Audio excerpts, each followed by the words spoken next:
Yo, what's up, you guys? It's your boy Jazz, aka the Blue Power Ranger on Power Ranger Beast Morphers, and tonight you're watching 96 Studios. Let's go, baby!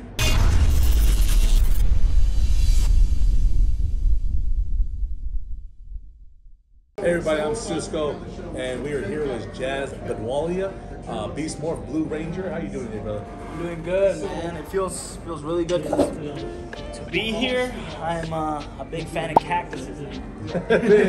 So how you like Tucson so far? You know, being a fan of cactuses now. It was cool, man. So I'm staying in Tempe right now, and then driving here to Tucson. Seeing cactuses, I've never seen them before ever in my life. So seeing them and then learning about the history, about each arm, about roughly 75 years it takes to grow. So I'm very like.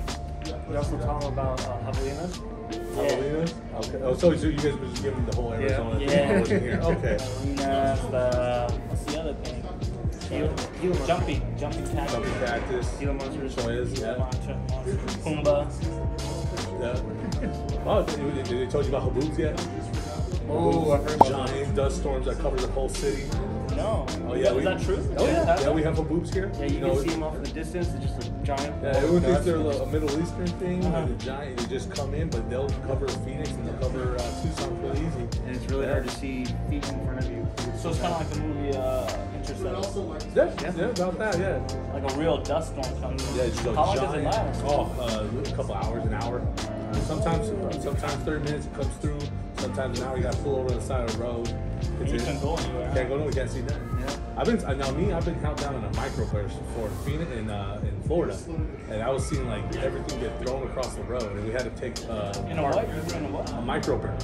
What's that? It's like when the pressure from the atmosphere comes down and meets cold and air, cold and hot air meet, and makes and it's raining. It just comes down like a semi-hurricane, a mini hurricane. And we all had to drive underneath an underpass, and through the underpass you see things flying. How was that? Like the end of the world? Yeah. You ever see like the end of Wizard of Oz? You see the dog and everything. It was like that. You see everybody going by the window. You're just like, what the heck is going on? It was one of the weirdest things. Weren't you scared though? You're like, oh, I was. I've never seen nothing like it. I've never been in nothing like it. From being from Arizona, people are like, oh, this happens all the time. I'm like, I am afraid. I am definitely afraid for my life right now. Exactly. So being the first Hindi. Punjabi, okay. The first Punjabi Power Ranger. How's that do with the culture? You get a lot of like fans from the culture. I'm expecting. You know, do they reach out to you a lot? A lot, dude. I get a lot of like fan pages that say like Power Rangers _India, or Power Rangers from India, and having them reach out through a DM and saying like they were like fans of Power Rangers for many years, and now they can finally see someone that they're culturally the same and relate to, and be like, well, if he can do it, then I can do it. It's all about just setting that example of being the first Indian Punjabi Ranger after 25 years and being on a hit series like Power Rangers and being part of this amazing legacy that's known worldwide, and to represent my people was a very, very big blessing for me. And I think also the people in India, so they can finally see it and be like, oh, like he's Punjabi, like like he's Indian, I look like him, or he looks like me, and I think it's a really great thing. Okay, you know, it's great to have someone up there that you can culturally relate to. That's great. And becoming a Power Ranger, is it something you wanted to try and do, or is it something you just kind of fell into and then just really took off with it? It was definitely something that was just an audition for me. So like, I think every Ranger actor that's been cast, they never, as far as I know, that I've talked to, they never set out to be a Power Ranger. It was just an acting, so they were auditioning, they weren't getting in, that Ranger audition came, and obviously it was the perfect fit, so they ended up booking the role. And that was the same thing with me. I just auditioned March 27th, July 25th, got the role, got revealed in August 18th, and then set out to shoot in New Zealand, Auckland on September 1st. So as soon as we got it, obviously mind-blowing, mind-blowing. You grew up knowing, even if you didn't watch it, you knew what Power Rangers was. So growing up and knowing the history behind it, knowing the legacy behind it, how long it's been, how long Rangers have. And the crazy thing was like we felt like we were the new ones coming into the industry, into the fandom, because fans were already there before us. So like we also had that fear, like, are they gonna accept us for who we are? Are they gonna like us? Like, what if they think we're not the right fit? But obviously, like from what I've been told by the fans, like they really, really enjoyed our show.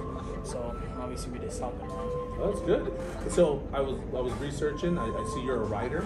So you wrote your own movie that you started. And, Yeah. I heard there might be a little remake you guys are doing. Yeah. So called, give me a little bit of that. Yeah, it's called Resurrection of Nikolai. So I'm a huge vampire buff. Like I love vampire TV shows. Okay. Number one is Vampire Diaries, then we got the originals. And this was before I got readers too. For a long time I was like, hey, like, I just want to be part of like a vampire show or something like something. And I remember me and my friend, we were sitting down one day and I had a dream. I had a dream the night before and I had a dream and I was like, oh, this is so cool. And it was like the whole story of Resurrection of Nikolai. I woke up and I wrote it like in a voice memo. I was like, so I just had this dream where this happened, that happened, da da da da, blah blah blah blah.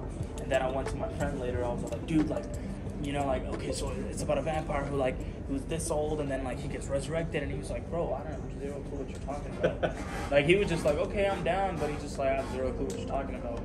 And then I finally slowed down. I explained it to him. I was like, so this is the story. Like you helped me write the screenplay. He obviously got the writing credit.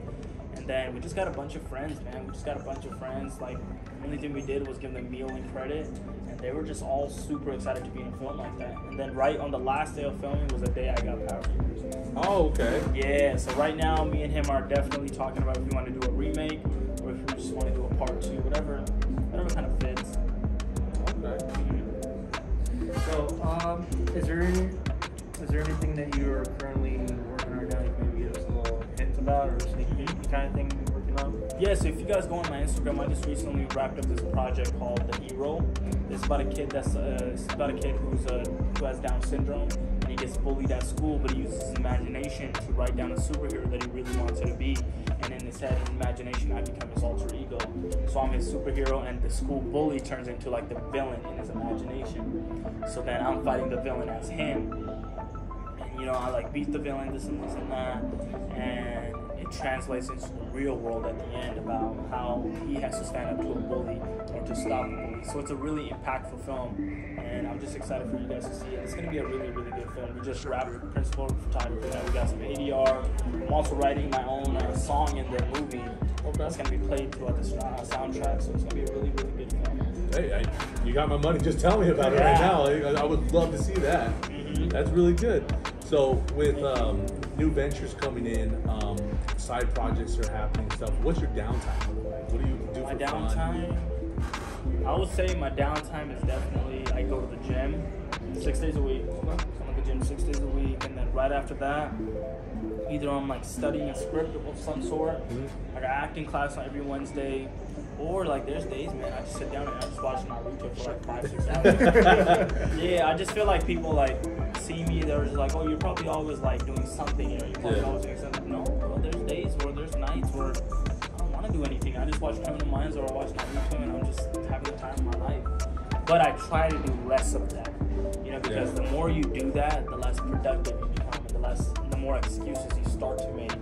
So my day-to-day activity, literally, I wake up, take a shower, get ready for the gym, go to the gym, come back, make myself a meal, watch TV for like 30 minutes, read a script, I always read like 10 to 15 pages per day on a book, my favorite book, do that, work on a previous audition that I had about how I can make it better.